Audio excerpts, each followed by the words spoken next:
This is the VOA Special English Agriculture Report. 10 years ago, David Masika bought a cotton mill in Eastern Province, Kenya. Makueni Ginneries was operating with technology from the 1960s. It produced only 200 kilos of cotton in its first year under new ownership. Last year, it sold 600,000 kilos, or about 1,000 bales, earning its first profit since Mr. Masika bought it. World prices for cotton are up, but he worried that he might not have enough cotton to process if he invested in new technology. We got into this vicious circle where we then were wondering, do I completely modernize this thing when I do not know whether the cotton is coming? About a year ago, as the cotton supply in Kenya started increasing, he started modernizing half the machinery. Makueni is one of only 4 modern ginneries in the country. Kenya's cotton industry used to be strong, but almost 20 years ago, a government agency collapsed.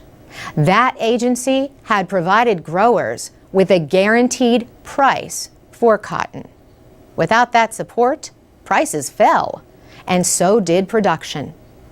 Today, Kenya is part of the African Growth and Opportunity Act.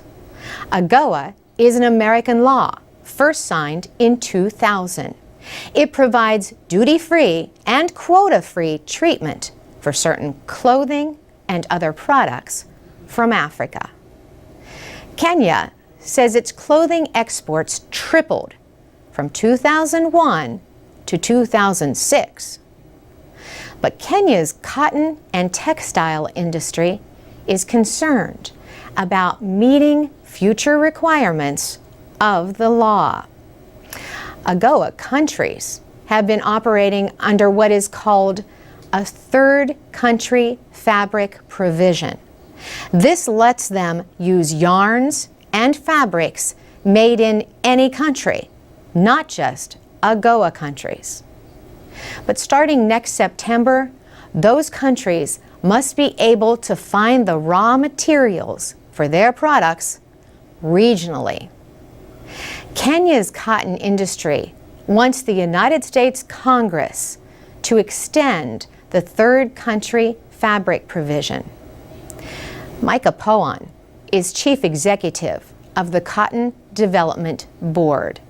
He says, if we get an extension period of 2 or 3 years by AGOA, I confidently say that we will be able to produce enough cotton to meet local demand to qualify for the AGOA market.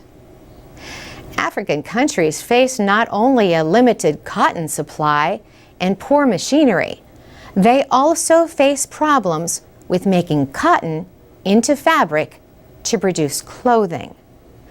Under AGOA, fabric is considered a raw resource that has to come from African countries instead of places like China. For VOA Special English, I'm Carolyn Presutti.